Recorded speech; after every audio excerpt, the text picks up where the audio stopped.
There we go. Good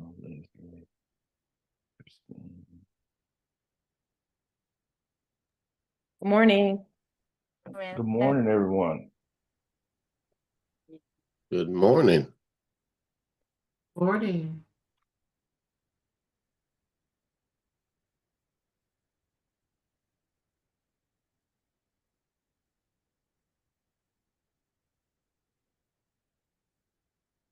Happy July. Yeah, we're officially halfway through the year. Indeed. You don't get that time back. Not at all. Not at all. We'll give people till 8:03 to come on in. In the meantime, I'll definitely open it up for you guys and gals to share any wins, any LOIs submitted, any offers made. I'll say even any deals underwritten. I think the big thing I talked a little bit, I think it was last week about the deal tracker, being able to track your deals and follow up and understand where things are trading in the market. Johnny, I have a couple of wins.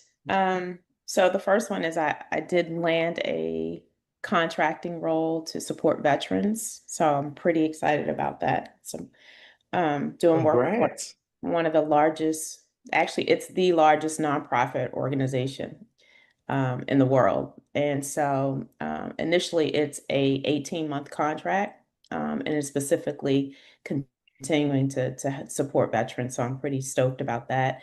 And then on the real estate side, next week I'm going to shadow a young lady who's in the Air Force who is developing or building out her second independent living home in Baltimore. So she's doing the initial construction, and I talked to her. I was pretty stoked about it. And so I'm going to shadow her next week and just kind of see what her typical day looks like.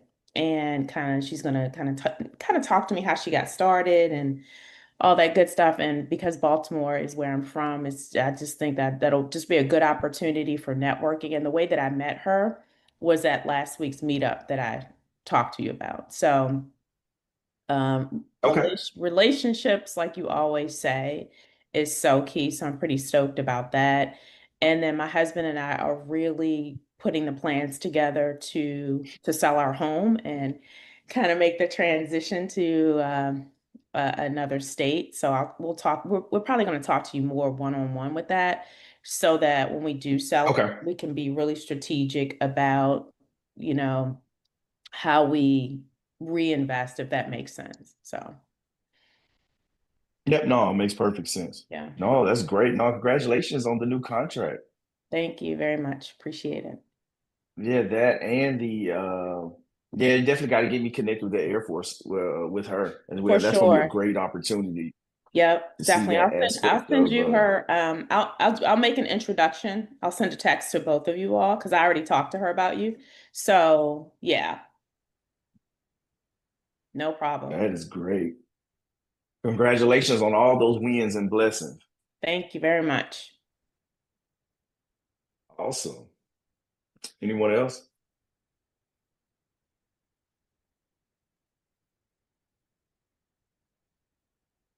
All right, welcome, Brian and Davis. Got a few new people here today, and today's a little different. We mix it up. A lot of times, I'll come in with a different couple topics, but we brought on a guest, individual brother. I got the chance to meet in person last week. We had this chance to sit down, have some coffee, small talk in person, and I thought it would be only great to come have him share his story with all of you and bless you guys, and just share his journey in multifamily. And then, of course, he's gracious enough to answer a few questions on the back end. But Mr. Lee Johnson, I'll bring him up, let him introduce himself as only he can. And yeah, and then we'll have some questions. I may interject and maybe stop you and ask a few questions here and there, Lee, just my curiosity. And yeah, the floor is yours. All right. Good morning, everyone. Good morning, Lee. Good Come morning. on Good now. Where's morning. Good that morning. Good energy morning. that we need? Good Who hasn't morning. had their coffee yet? Good morning. Good morning, everyone. So let me start out by saying I'm Lee Johnson, and I reside here in Loudoun County, Virginia. And I've been chasing Johnny for about 3 or 4 years. He's been so busy with life. He's been busy living life in life, that I was only able to lock him into a coffee date last week, and we were able to meet up in person and share our stories and journeys as to what it is that we're doing. I'm going to show you my age just a little bit, but I started investing in real estate, or had the idea of investing in real estate, with Carlton Sheets. Who Yeah. remembers Carlton Sheets? All right, Faye over there. Oh, Faye had that look on her eyes like, who the heck is Carlton Sheets? So I'm looking for you, the ones who have that little Similac behind the ear there. But Carlton Sheets you had to be up late at night watching TV in order to see Carlton Sheets, because he was advertising on TV how you could purchase houses with no money down, right? And I was still in maybe high school or college. I had a paper route, and I saved up my money, and I bought those VHS tapes and I watched them. And I didn't believe at that point in time that someone would be able to buy a home without any money down. So what did I do? I took the traditional route. I went to college, got a degree in computer science. After that, went and got an MBA. And I was just doing the whole career thing, right? And my career was really good to me. It allowed for me to travel internationally. So I spent 3 years in South Africa. I spent another 2 years in Singapore, and then I spent time in between Issaquah, Washington, and Barcelona, Spain. I was working as a hired gun, a consultant for Accenture and Deloitte, and I had the opportunity to travel. But when I was in South Africa, I met my wife. She's from Botswana. We got married, and we did all of the traditional African things for marriage. I'll tell you about that story offline, because it involved a whole lot of cows and goats and suitcases, right? But when we got back, she has a degree from the University of Cape Town, but we struggled for her to find employment. So we started to say, well, let's not have our income based on outside resources. Let's build our own. So we took a boot camp in 2014, and surprisingly, that boot camp led us to having a flip under contract in the first 14 days. I had actually said to the instructor at that point in time, I'm going to do a deal within 30 days. But in that room, I had the hard money lender, I had the wholesaler, I had the contractor, I had the realtor. I had everybody inside of that room that was going to make me successful. I didn't know that my wholesale fee on that deal was going to be 30 plus $1,000. So I almost walked off the plank of the ship when I learned that it was $30,000. But lo and behold, we completed that first flip in 2014. We got it in November. It was up on the market in December. It actually went live on December 27, 2014. On that day, it snowed, but we actually got, I think it was 5 or 7 offers, just because the flip had been done so well, etc. I didn't know what I was doing. We closed on that deal, but we had to wait an extra 30 days. That's when I learned that the FHA has a rule that if you can't close on a new loan if the house was purchased less than 90 days away. So we had to take that offer and hold it for another 30 days, and we closed on the 31st day. I share that story to say, because I was an executive at Dell Technologies and I was making a lot of money, and then all of a sudden I got a check for about an additional $48,000. And I didn't know what to do with the check. So I didn't spend it, I saved it.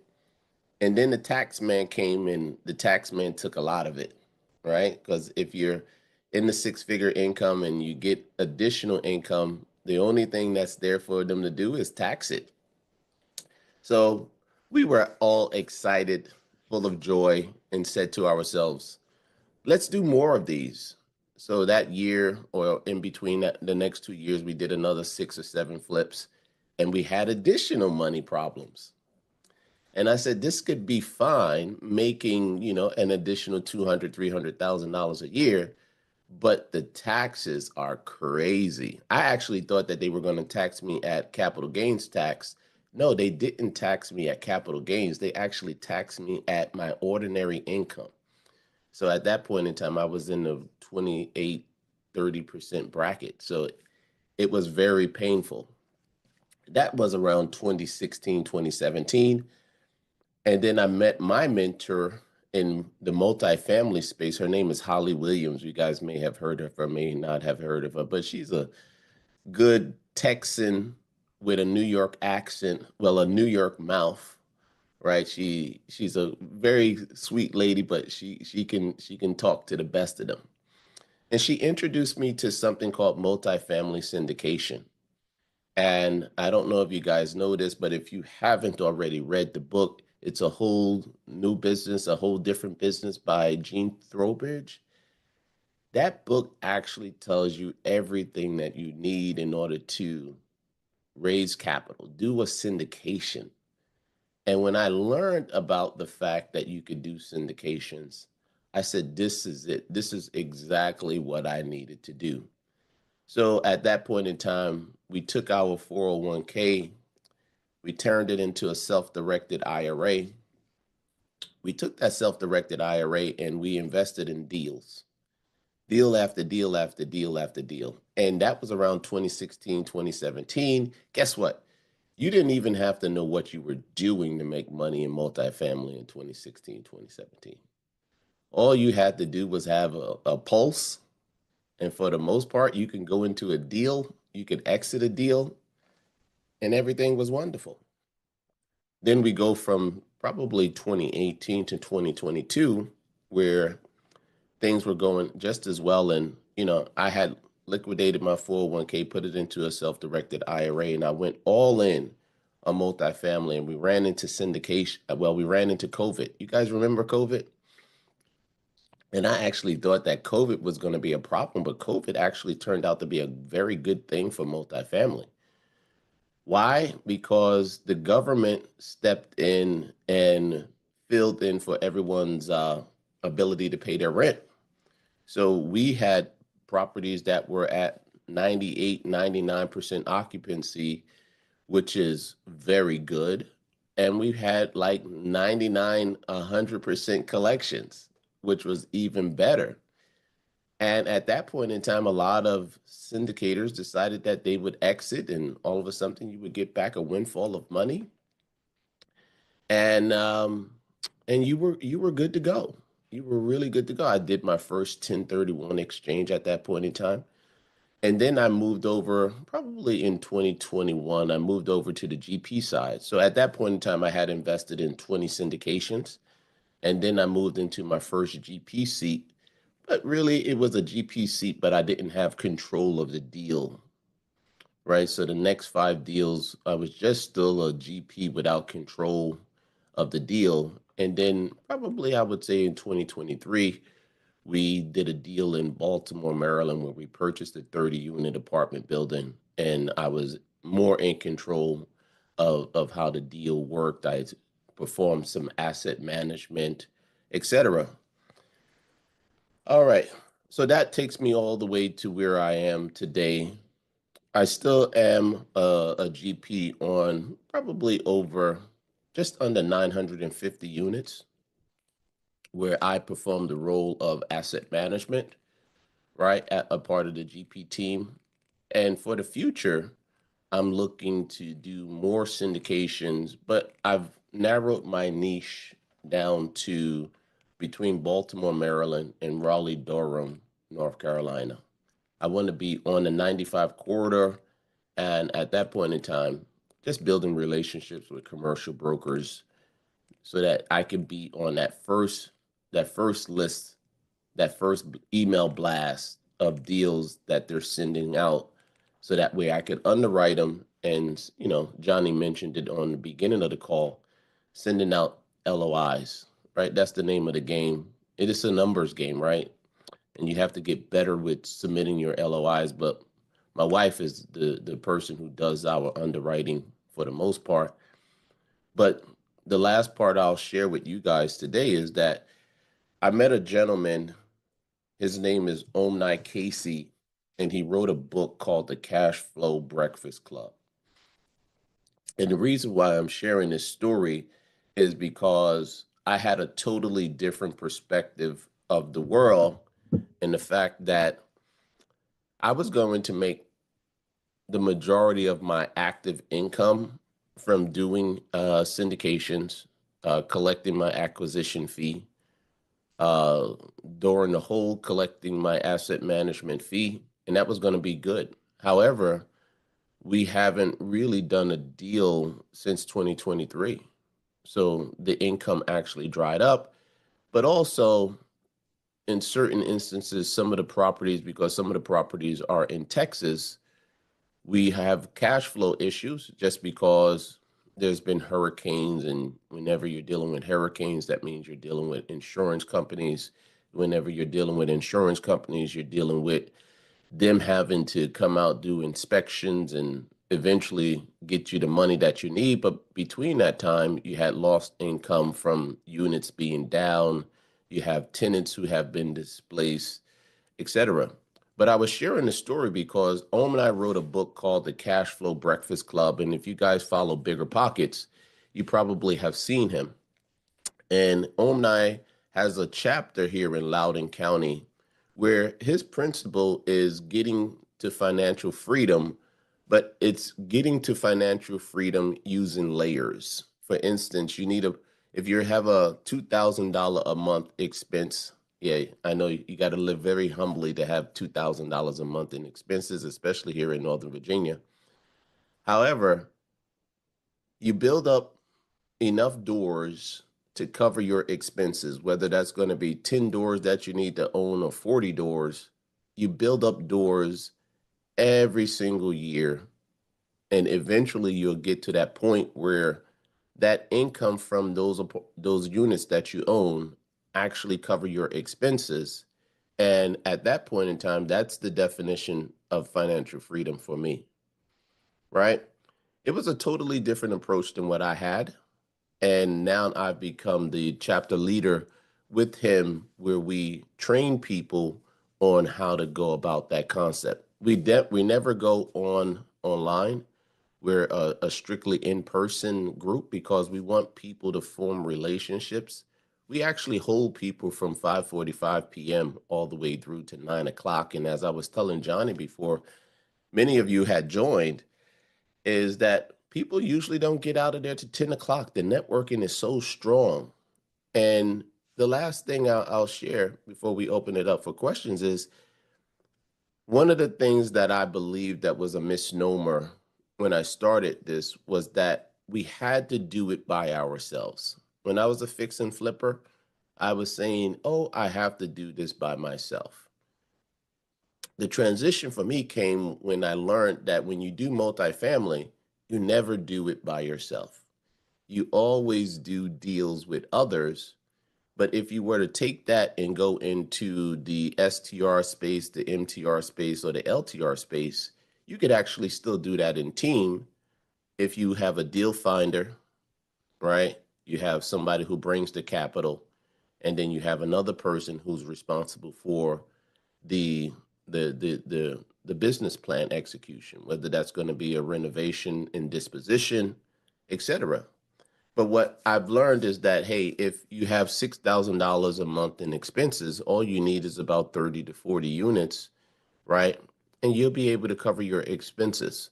The last thing that I'll say is that if you have financial freedom, I believe that that leads to time freedom, right? Because if you have financial freedom, you no longer have to go back to that job that you may love. If you love your job, then I tell you, stay there, do it until your heart is no longer content.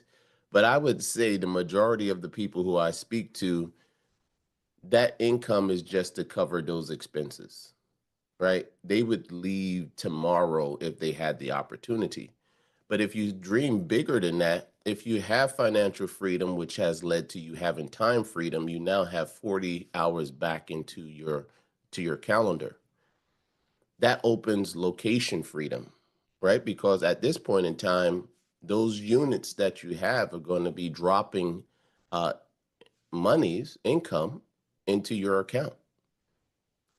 Tell me if money is just being ACH'd into your account if you couldn't work from Bali, Hawaii, uh, South Africa, Australia.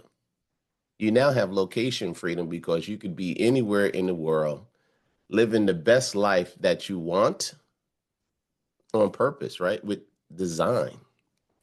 So that's a little bit about me. Hopefully, I didn't bore you too much, but any questions?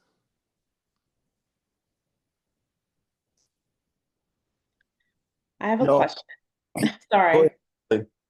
So I know initially you said you didn't necessarily know what you were doing, but did you set a goal initially, or did you kind of back into that goal?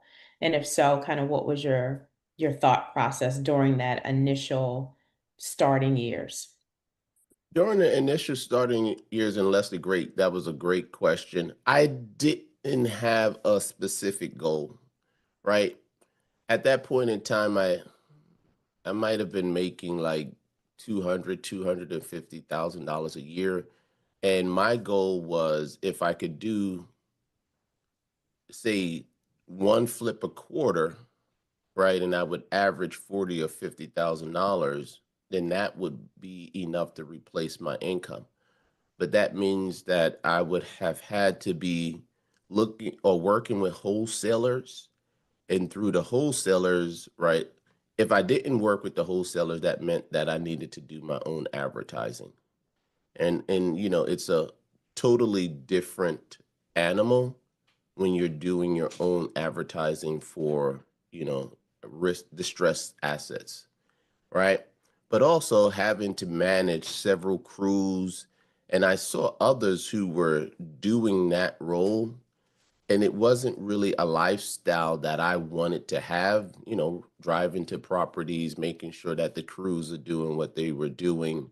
That's why moving over to multifamily was more attractive to me, because at that point in time, you have a property manager who's dealing with the asset on a daily day basis.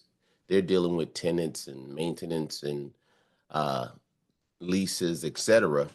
And all that I had to do was perform my asset management role, you know, make sure that the numbers in the business plan we were trending toward, and check in every so often, fly down to Tennessee or fly down to Texas, surprise some folks, and walk the property to make sure that things were executing as we needed to execute. So I didn't have a plan at that point in time, but eventually towards getting out of corporate, I had to put together my financial freedom number, right? And the financial freedom number is the net worth that I needed in order to be able to cover my expenses on an annual basis. So I took a totally different approach. I took an approach from Tom Wheelwright, where he basically said that in order to get to financial freedom, you need a net worth number, right? If you guys follow FIRE, Financial Independence, Retire Early, their model is grow your net worth to a point that if you were investing it into the stock market off of a 4 or 5% yield, right? Which is very easy to do because you can invest in treasuries at that point in time, you would be able to pull off enough income to cover your expenses, right? So the concept that Omni taught me was you don't really need to be in the stock market at all, right? Because if you have your units and you have a property management company in there managing those units for you, you can collect that $200 or $300 a door that you need in order to cover your expenses, right? So it's a totally different approach. But what I like to say, Leslie, is that it's always great to have options, right? and what kind of portfolio you want to build, etc. I like the Omni approach because when you have multifamily and the cash flows need to be paused, where are you going to get that income from? Yeah. Right. But you have different problems if there was COVID, right? And you have this portfolio and all of a something. One of the things that made us different is we were able to have professional property managers who had teams that knew how to write to the government in order to get COVID funds released to us. Mm.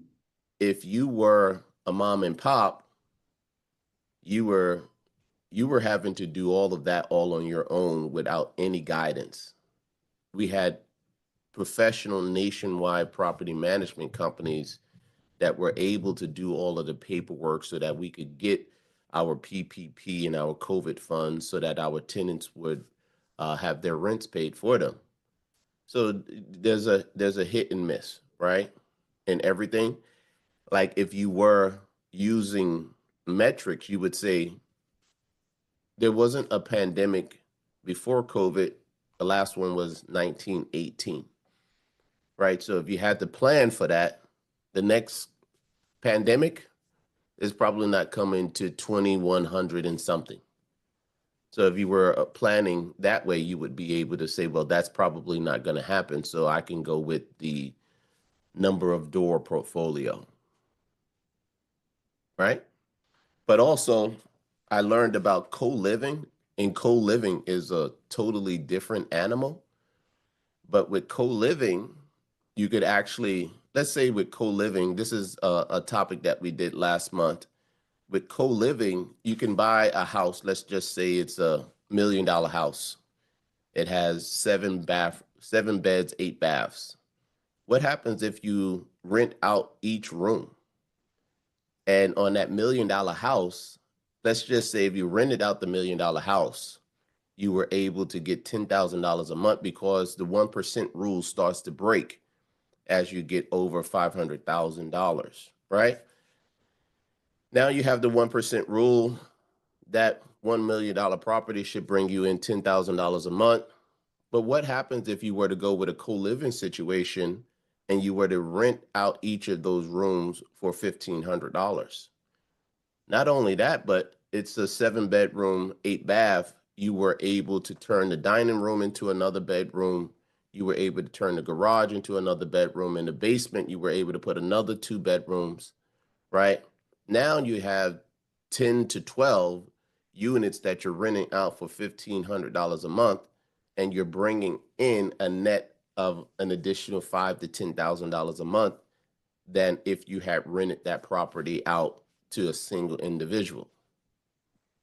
It's a concept that I hadn't really ever thought about, but when you actually see and speak to people who have implemented these systems, that light bulb goes on and says, hey, for where I am, right? Because you know, all real estate is local, local, local. You can say to yourself at that point in time that maybe that is a strategy that I could implement. And then you could have some diversification inside of your portfolio such that if something should go wrong in a particular segment, you have that other segment that you could rely on. So Leslie, I gave you a long answer, No, but I that was hope I was awesome. able to. That was awesome because you gave me more than enough, gave us more than enough to think about. So I appreciate you walking me through that. And certainly Johnny and his team have touched on a lot of the things that you have discussed, but it just gives us a different perspective. And really to be able to hear your journey has been great. Like we've talked about, you talked about the concept of co-living. And so Dr. Joel and others have brought the concept to us about pad splitting. So you That's it. definitely Yep. hit on all the points. So I really appreciate you walking us through that. So thank you. And house hacking. Don't forget house hacking as well, right? Yeah, yeah, for sure. So if you house hack and you live in that property for 2 years at least, if you're a married couple, you can not have to pay taxes on nearly $500,000. Hmm. And if you do that once or twice, now you're sitting on an investment egg of half a million to $1 million. And that's how you could actually start the journey, right?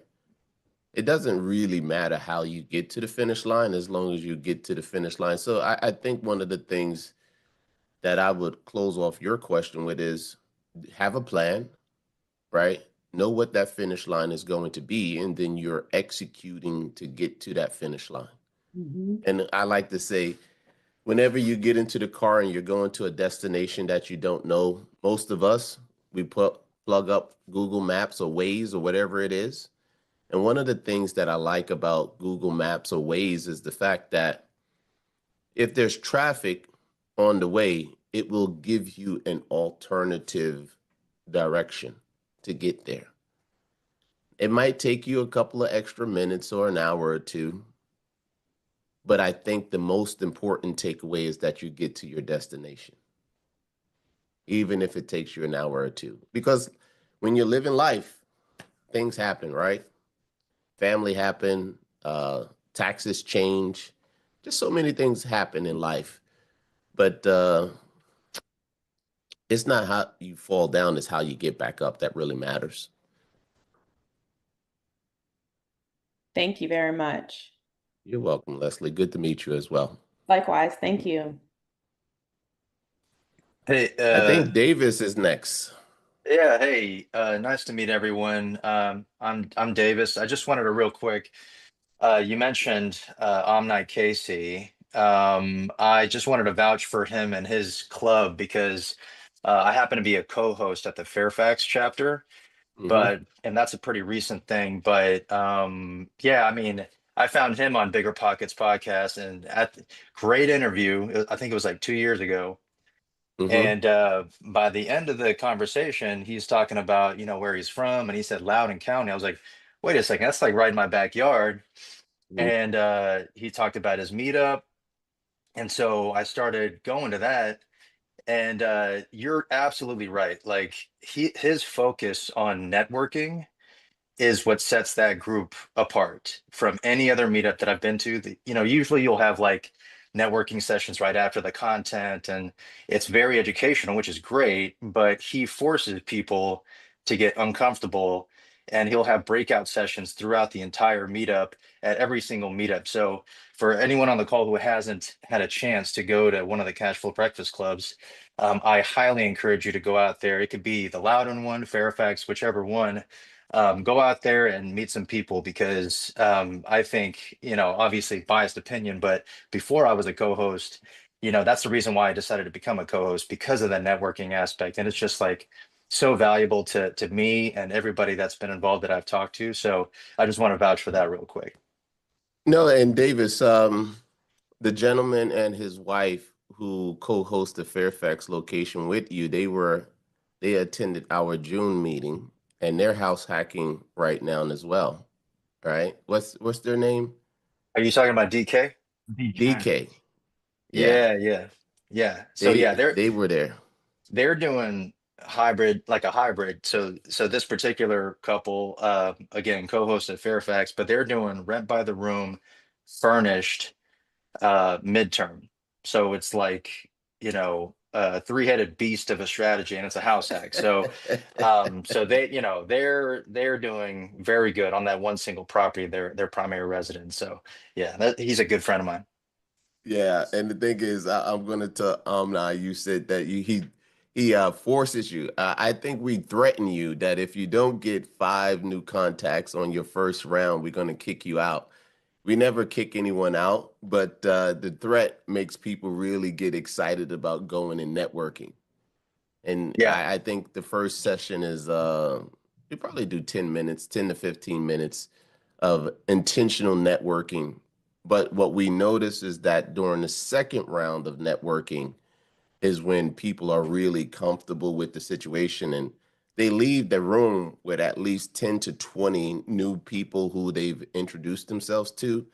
And we ask that they leave that meeting and be intentional about having one-on-ones.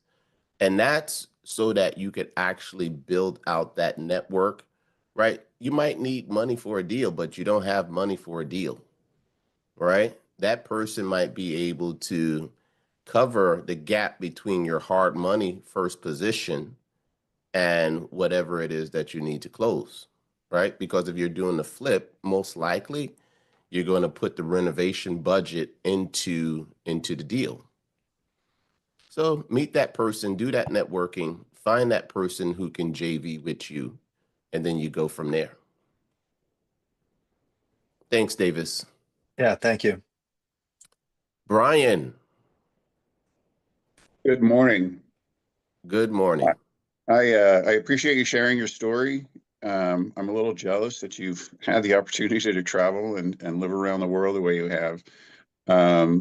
But you mentioned a book, and I think it was a whole different business about syndications, raising capital. Did I have that title correct? Yeah, let me just Google it. Gene, I have the book right here. It's on my stand. It's called Gene Tobridge, and Gene Tobridge wrote a book called It's a Whole New Business. It's a whole new business, the how-to Bible of syndicated real estate, right? But there was a young lady who worked with Gene in his early days.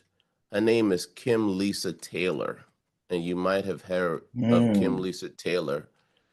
Kim, she's written several books at this point in time. The book that she's known the most for at this point in time is how to legally, quote marks Raise private on money. legally raise private money, right? And in her early days, I believe Kim had worked with Gene. I could tell you, both of these books are boring as I don't know what, right? But it's a necessary evil in order to understand how a deal works and how to go out there and raise capital legally. Because if you raise capital the incorrect way, there's something called a bad boy clause. Once you get put onto the bad boy clause, you cannot raise capital legally anymore, right? The regulation that you need to understand is 506B, 506C, but that's regulation D, right? That tells you how you can raise capital. One of the things that I find that many investors don't really know is that there is an SEC at the state level and there is an SEC at the federal level, right? And if you join any meeting with Kim, she'll tell you that what happens at the state level, they eventually work their way up to the federal level because these guys have conversations about what they're seeing in their states. And usually if people are, going against the grind, they're going across state lines, and that's when it becomes a federal issue, right? So they eventually have those conversations. And one of the things that she always talks about is that the SEC is usually a self-funding organization. What that means is that they create their budget by collecting fines from other people. That's how they get their budget. So they are incented to go after violators and put them into jail and get restitution through fines, etc.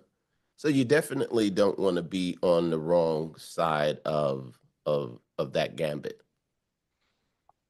One thing I add on there, Lee, I met Kim when I went to my first multifamily conference with Jake and Gino in October of 19, before Mm. I bought my first complex. And I bought her book at that conference and used it to raise private debt instead of giving up equity on my first apartment complex that I bought. But it was just simple, just having that book and going through and understanding, changing my mindset on how private money worked, that I can raise promissory notes to do the deal. So I echo that as well. She's a great person, and there's so much information out here in books and the networking and the conversations with people that are going to drive you to your first deal, your next deal, and to building long-term wealth. But it all starts with that first deal and taking action on the information and getting after it at the end of the day with all of it.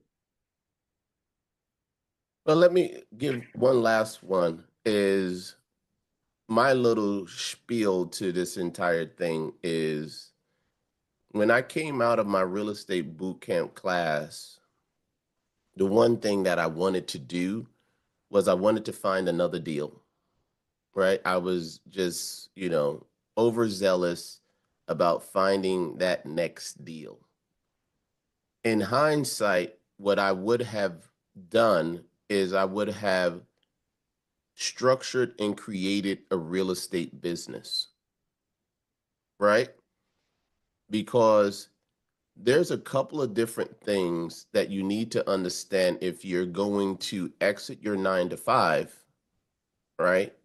You still need income coming in from somewhere, right? Even if you own 40 or 50 units, that 40 or 50 units that you own should be structured as a business properly, right?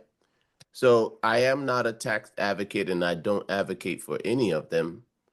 But one of the things that I needed to do, and this goes back to Leslie's question, was you need to have a tax strategy in place so that you are setting up the proper structures so that you can minimize the taxes that you need to pay.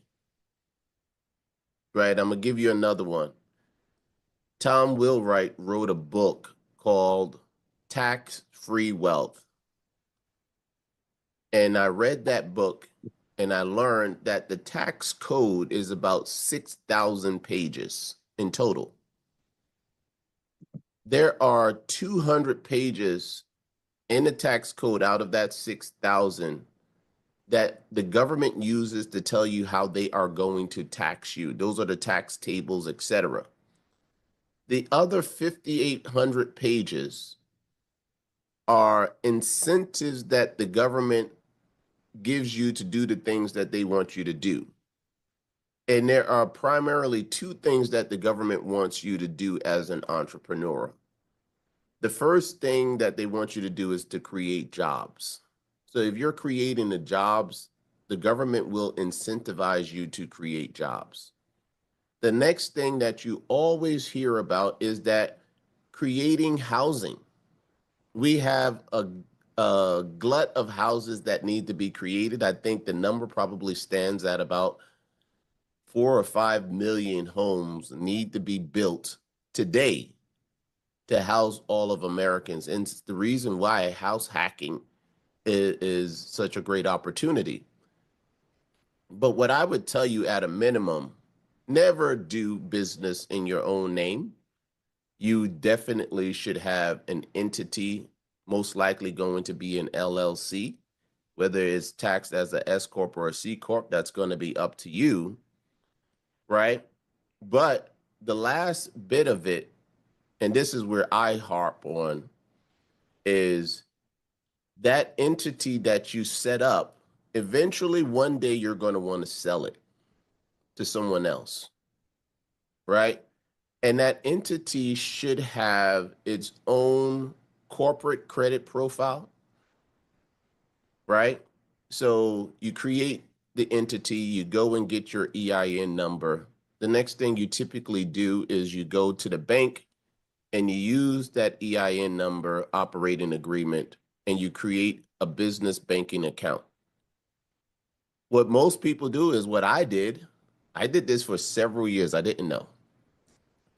I moved money from my personal account and I funded my business, right? But 2 or 3 years later, when we were doing multiple flips, I said my business should be able to get credit and finance these flips all on its own. But even though I had a perfect credit score and I had high income, when I went to go and apply for loans underneath the business, I was getting denied. Or I would get $10,000, right? You can't do a flip on $10,000. What I didn't know at that point in time was just like there is a personal credit score that's measured by your FICO number, on the corporate credit side, there is a corporate credit profile that's scored by something with Dun and Bradstreet called your Paydex. And Experian Commercial has something called an IntelliScore. And the last one that a lot of people don't know about is the FICO SBSS, Small Business Scoring System, right? Which looks at both your personal and your corporate to determine your risk profile. And that is what lenders use to determine how much they're going to loan your business. Once you have built out your corporate credit profile, you never have to ever use your social security number again on any application when you are looking for credit for your business. So if you need a truck for your business, you just go into General Motors or Ford and you say, well, here's my credit application. My Paydex score is a 97. When they ask you to include your social security number, you told them absolutely no. Run this application just using my EIN number. And that's what they're supposed to do.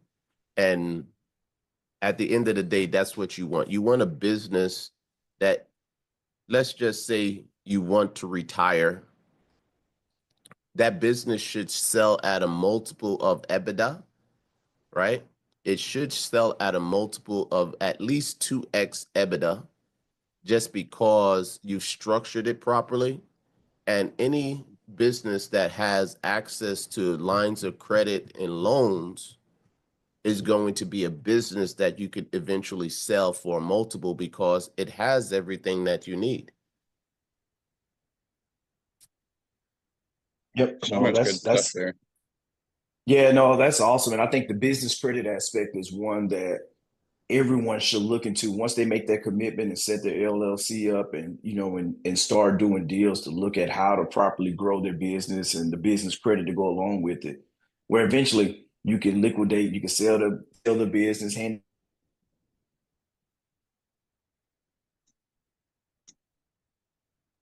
as you go through that process. And I definitely I tell people that that was one of the aspects of building the business credit was one going through my journey and going through that process that I kind of neglected a little bit more than I should have going forward. That's definitely one area that we've been working the last 8 months on building out and going through that process. I know we got about 10 minutes left for the coffee. I was gonna open it up for we got quite a few new people in. I always like to open it up for like any real estate challenges, anything that you guys are going through. We got a lot of wealth of information in here, a lot of experience, well over 50 years of experience in the room. So if there's something that you're struggling with in your real estate journey, whether it's multifamily, single family, or private lending, or just getting started their first deal, don't leave here with your same challenge without a breakthrough, without a word or information that can change where you are right now. So I open the floor for just anybody right now. Just kind of share where you are, what you're going through, and see if we can mastermind and help you get some clarity in that area. A good friend of mine in the real estate space, he used to say, a closed mouth doesn't get fed. It doesn't. A closed mouth doesn't get fed. So you got to leverage the opportunity to be able to take advantage of my failures, right? My challenges, right? And I would want you to stand on my shoulders, right? Because I really didn't have to, stand up to be a co-leader of the Breakfast Club, but I actually saw the value. Like he changed my mind. Literally, I was doing deals probably since 2005. And I've started doing this with him 6 months ago. So 2005 all the way up to 2025. So 20 years of lessons. There's always a way that you could actually learn. So, Johnny, I'm going to put my contact details into the chat just for anybody who wants to talk about whatever's going on, but definitely around the business credit. That's something that I specialize in. Yep. And I see you got a question. I saw Sean went off mute. Sean. Good morning, everybody. How's it going? Good Good morning. Good morning. morning. Good to All see right. you again. Likewise. Thank you for having me. And woke up a little late. Had I guess, an addition to the family yesterday. So we was at the hospital, and then I got in, and I wanted to play some Oh, video games. congratulations. Thank you. Not me personally, but my sister-in-law. So kind of a niece, another Okay.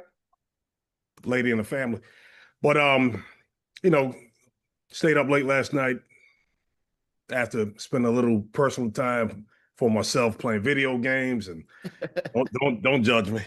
No, we won't. We won't. What do you But play? what was that? What do you play? I play sports video games, NBA 2K. So it's a gift and a curse, so to speak, right?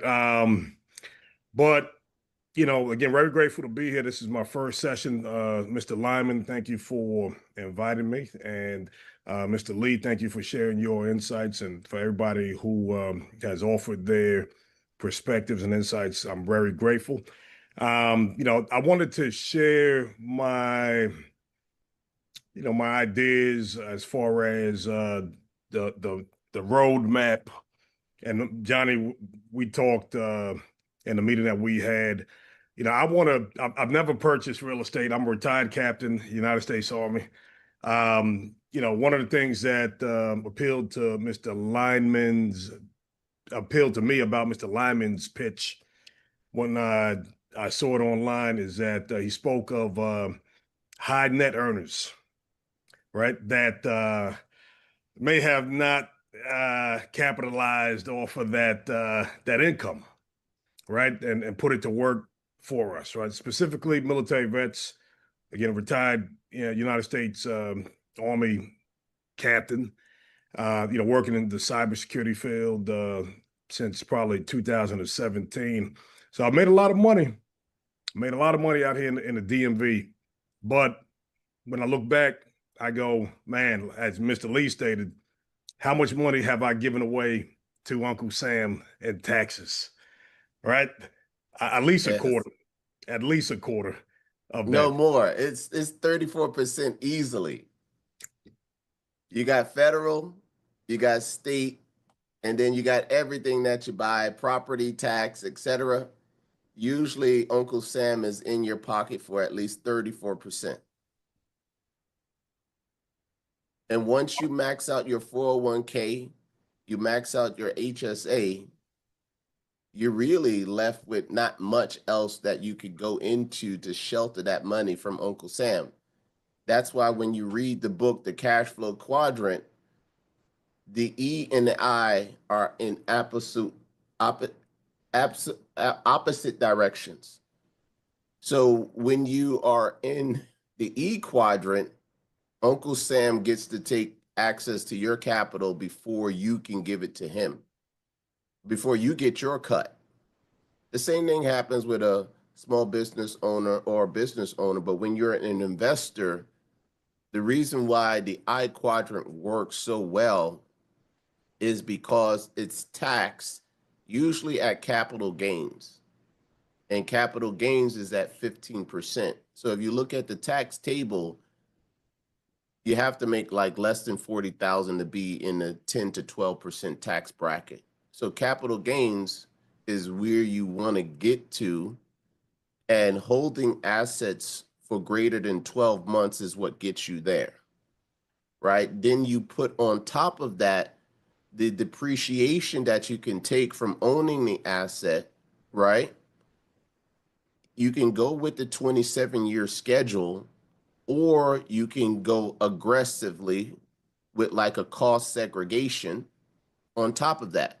So if you own real estate today and you aren't taking advantage of depreciation, you need to, because when you sell the asset, the government is going to tax you as though you did. So take that bird in the hand when they give it to you. So back to you, Mr. Sean. No, thank you, Mr. Lee. And definitely, when if you're going to get involved in real estate, I think the course, was it segregated depreciation or course Cost aggregate? segregation I'll and say it. Yeah. That's something I think that is very appealing when it comes to mitigating. I have a buddy of mine, Army buddy. He, you know, has a model where he purchases storage facilities, and then there's an opportunity to partner with the business where he brings you on board as a small percentage owner. He might leave 10% of the funding for people who want to learn the business, right? And so however he structures it, it's an opportunity to learn while investing a small amount of funds. I've been interested in that. What do you think about storage facilities? Anybody on the panel or Mr. Lee? I love storage facilities. It's just that you got to figure out what's going to be your lane. My lane right now is multifamily.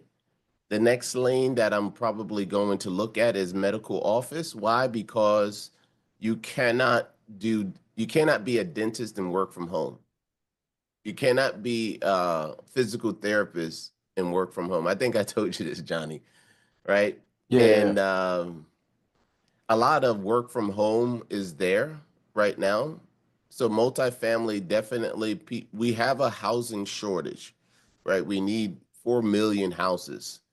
I would say, from my experience, try to stick into that Class B opportunities, because with Class B, the asset isn't so old, right? That there might be a little bit of deferred maintenance, right? But I would say definitely stay away from Class C if you can. Definitely don't go to Class D, right? Class D is a headache waiting to happen, at least for me. I won't do that ever again. All right. So if you stick in, you got to find your lane where you're comfortable. And I go back to what Miss Leslie said, is that have your plan. Once you have thought about your plan and you get into your execution phase, don't really deviate and chase the purple squirrel.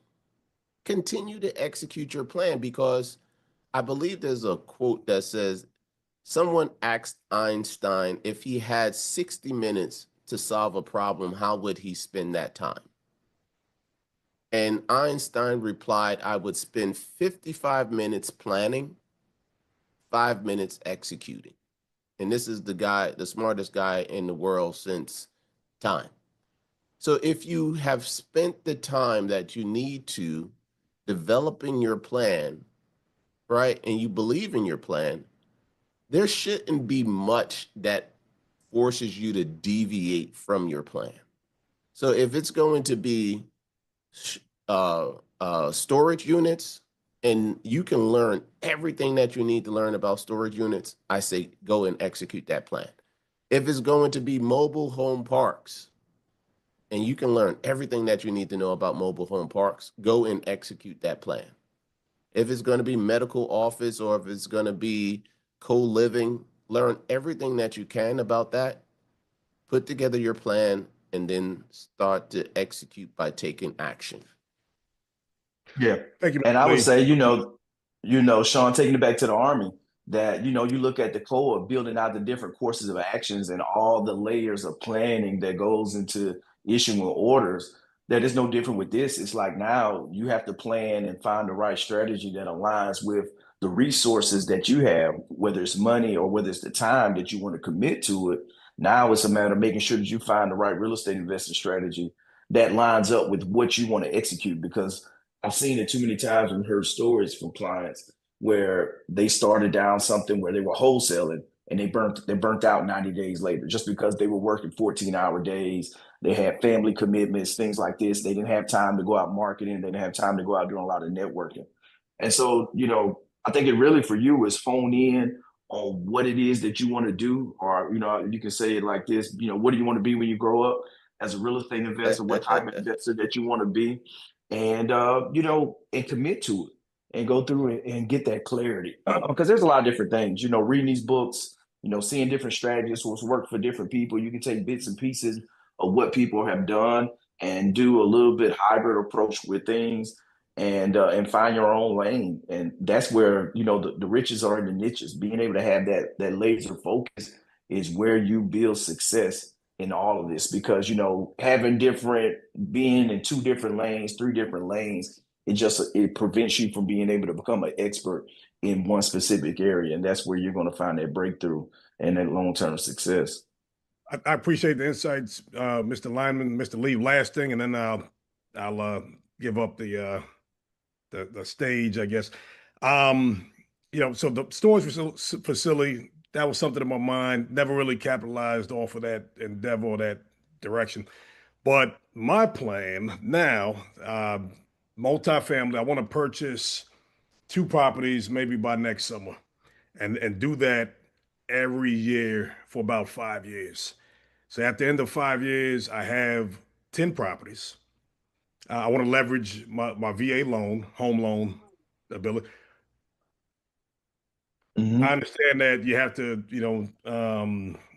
fulfill occupancy requirements if you're going to use a VA home loan. So my plan was for one VA home loan, for one home, use the VA loan, and for another home, use a more conventional loan, either an FHA or whatever have you may.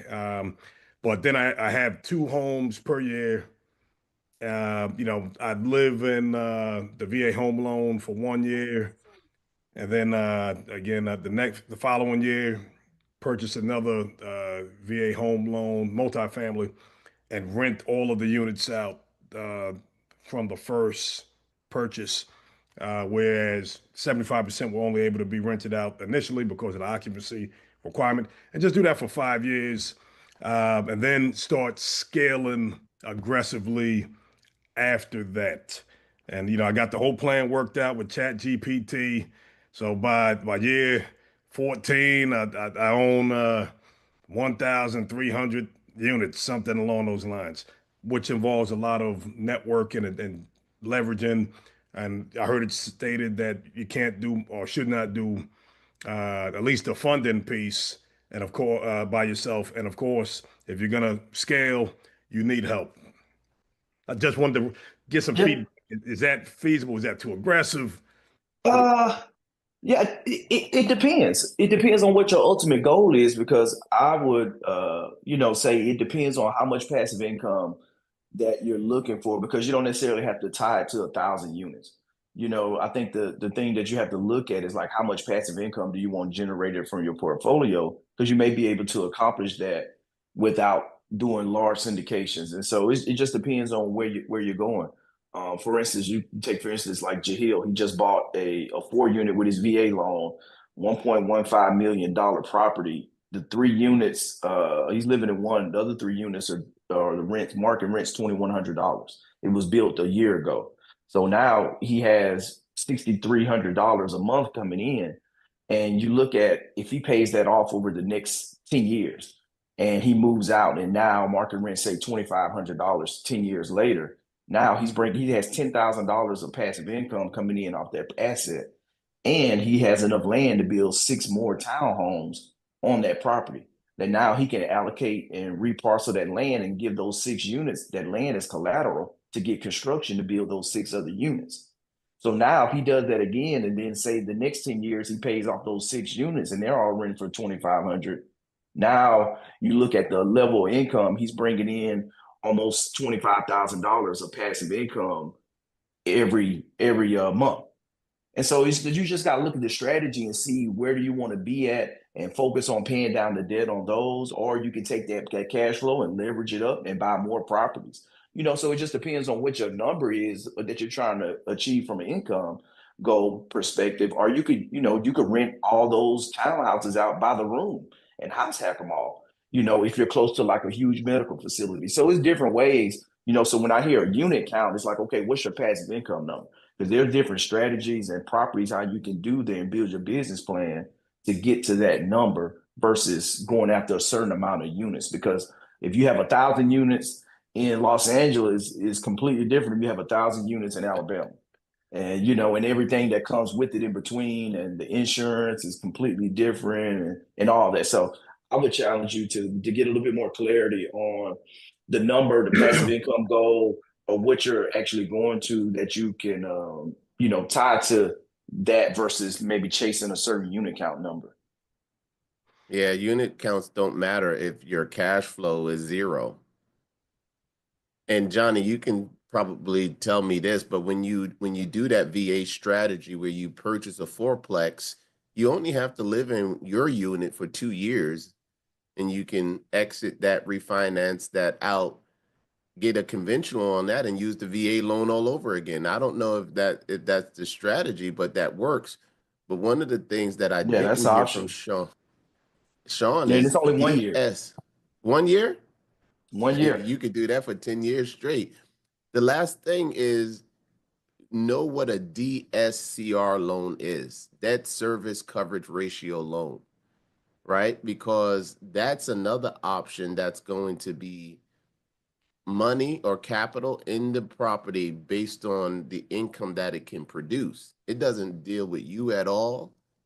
DSCR loans is what you could actually use for your burst strategy to pull out your capital and move on to the next one if you're implementing the burst strategy.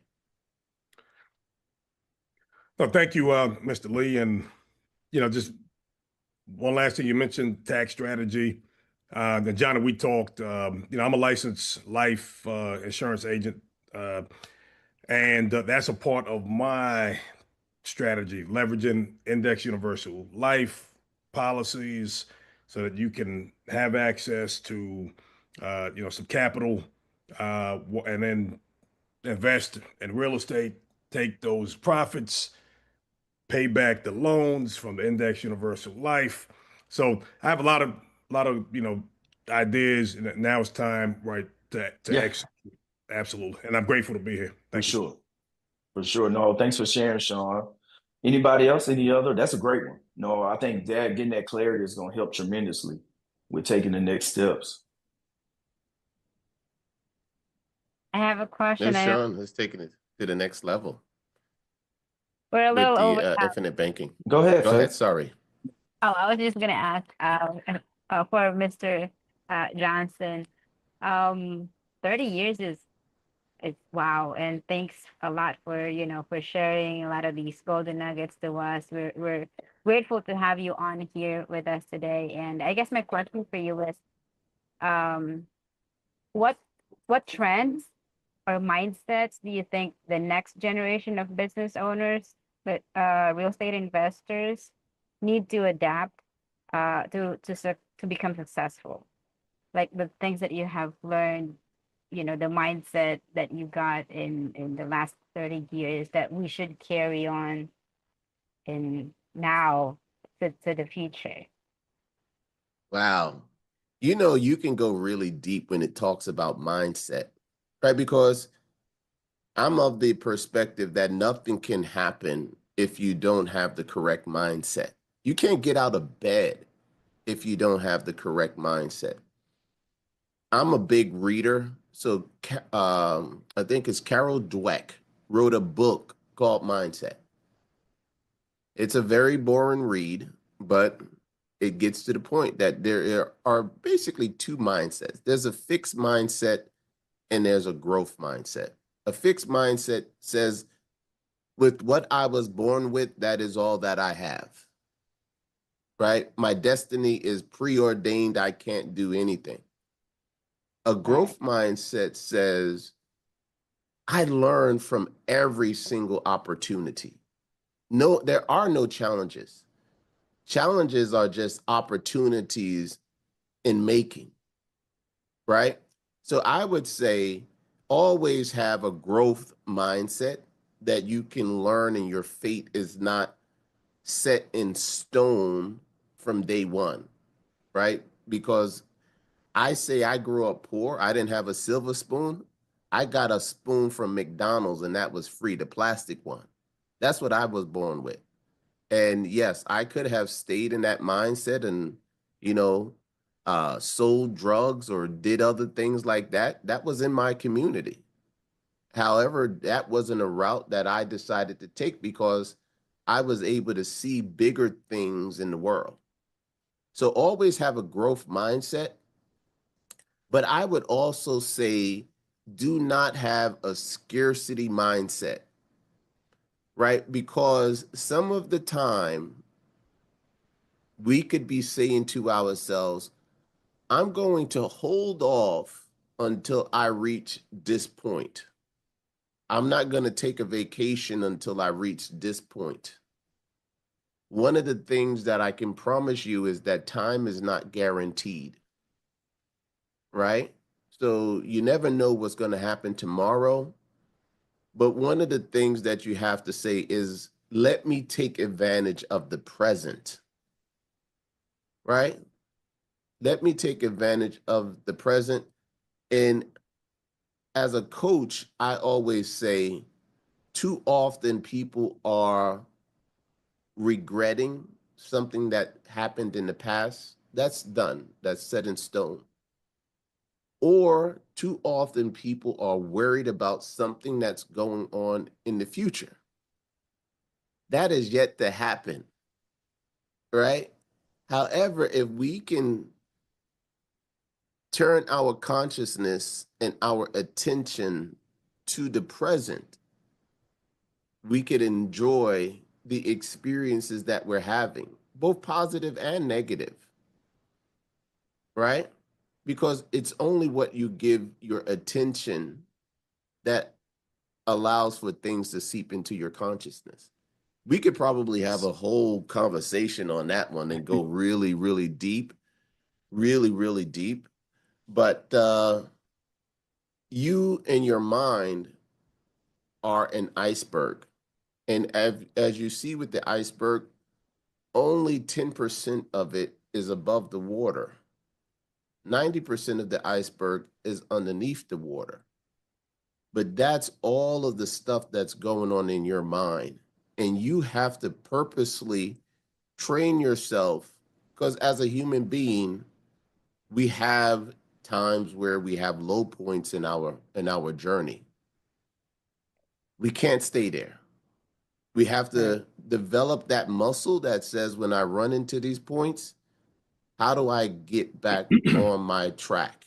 How do there's a book called Positive Intelligence that teaches you how, because this is something that you have to do, like going to the gym and working on your muscles.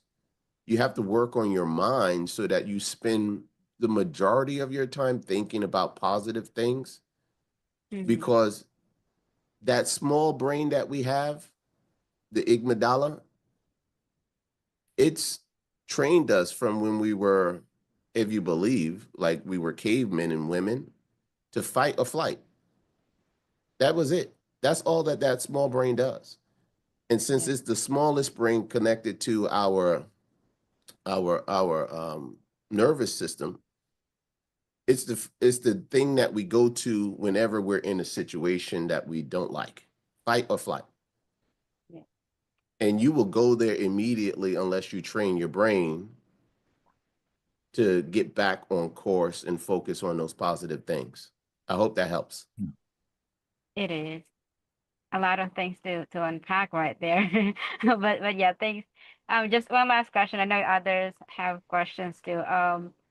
What kept you going during those toughest times along? Because success is not like just straight trajectory, right? I know there are some hoops in there, but what kept you going during the toughest times you had in the past 30 years? Well, I would say don't quit. You got to believe in what you are shooting for, right? You have to, like, for instance, this year I started being a Vistage executive coach. And I speak to a number of CEOs every day. Most of them tell me no, I don't want it, I don't need it, etc. However, I still continue to reach out to them because I believe that what I'm sharing with them, they need more than they don't even know that they need it. So that's what keeps me going. And sometimes you gotta just say to yourself, failure is not an option. Take that off the board completely. And the last one, I have a picture that I have here in my office that's by Nelson Mandela. And I like to have little affirmations around me. Like if let me unblur my background, similar to Johnny, hustle, execution, success, never give up, believe in yourself. But the one that I like the most, well, I have two over here. One is by Nelson Mandela that says, I never lose, either I win or I learn. I see that quote several times a day as I'm moving about. The next one is one by Ford, at least is attributed to him. It says, think you can, think you can't, you are right. So if you think you can't do something, you are right. So the last one is you have to speak positive language, right? And it starts with I will. I will, going back to Mr. Bush, I will acquire one multifamily unit every 6 months or every year, and I'm executing against that. I will. Not I could or I would or I should, I will. You have to speak that positive language to yourself and to convince yourself that this is what needs to be done. And it will get done because there's nothing that's going to stop me from getting it done. Failure is not an option.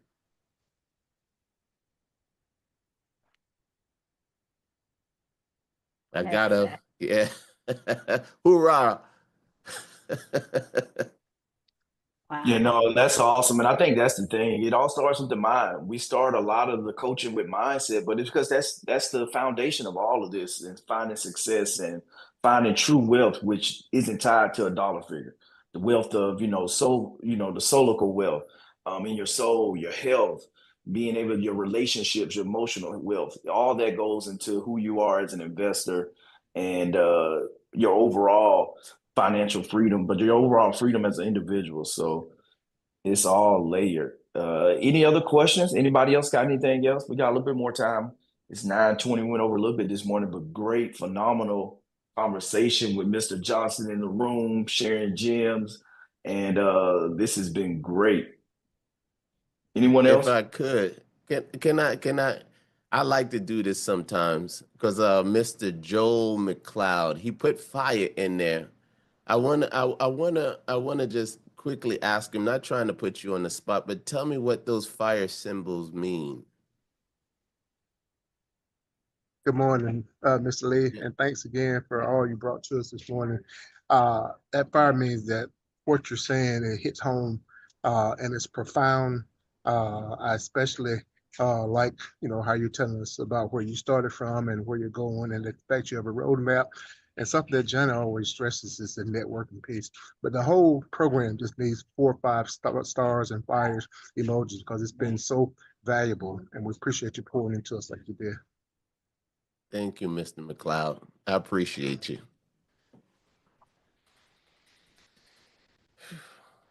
Good stuff. Well, if nobody else has anything else, this has been time well spent. I see Hannah slid in the room. Hannah, what's going on? How are you? Glad to have you join us. We're about to wrap up now. But no, it's been phenomenal. And yeah, as you guys going through the week, check out the school community, continue to share more resources there. I went to an in-person meetup Saturday, kind of a veteran-centric meetup that's focused on real estate.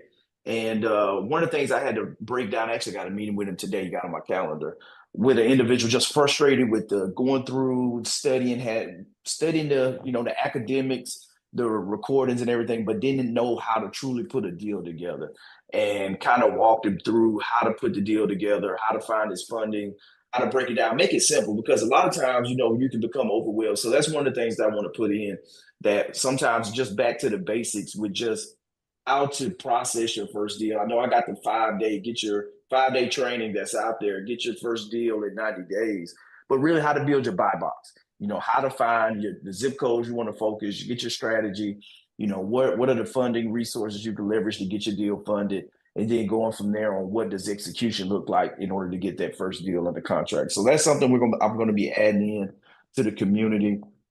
And and say continue to stay tapped in, share those wins, those challenges, and we're here for you guys to help build everything out. And that's why we made that pivot.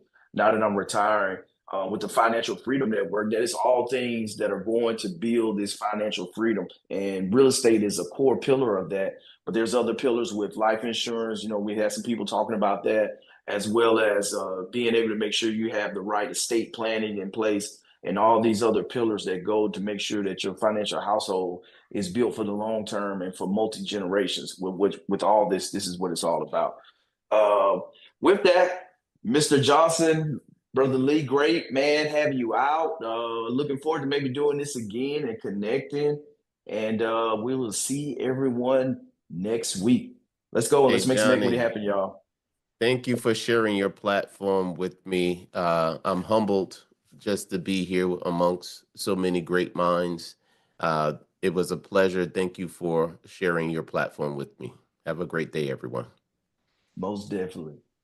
Thank you. Thank you, Mr. Johnson. And for those that are, new here, I see Brian, Kiana, LaShawn. I dropped the link in there so we can do one-on-one alignment call with you guys. I know some questions you have, you may not be able to ask in this group call. So I'll drop that for you, or put in your email so I can send it to you guys. We'll do some one-on-one, session with you. And then for those that are not in our school community yet, you also have the access right there. I'll drop it in the chat so you guys can join us. Next week, we're going to be seeing you again on Wednesday, or, another $1 Million Coffee Chat. Yep. And happy 4th of July. Enjoy it. Yeah. Yeah, All we right. got that one. That holiday coming up. But yeah, thanks for that, Faye. I always forget that part. All right. Have a great week, everyone. Good seeing you again. Thanks. And Same to welcome y'all. to all the new people. Thanks, Brian. Yeah, I'm new. Good to I see you, enjoyed it. I Earl. got a lot of good nuggets out of this. I wish we had more time, but next week. Yeah. See you Yep. next. And if you want to, definitely hop on one of the alignment calls. I got a lot more availability nowadays to sit down and kind of have some of those sessions and kind of help you get some clarity around what you're trying to do. Yeah, drop it in Fantastic. your email, Brian. I'll send you the link so we can schedule some time for you. Okay. Okay. I got Kiana right there. What's up, Kiana? That's family there. Yeah, she already drop off. Oh. You got my Sean. Okay. Yep, I see the alignment link and I see the page for the school. I will be taking advantage of those resources. Thank you. And great networking team you have. Great speaker, Mr. Johnson. Definitely appreciate the insights. And I'll be back. Most definitely. I'll be back. All right. I'm glad I decided not to sleep in. For sure. All righty. Take care, everybody. Good seeing you, Dr. Joe. All right, bro. Bye, everyone.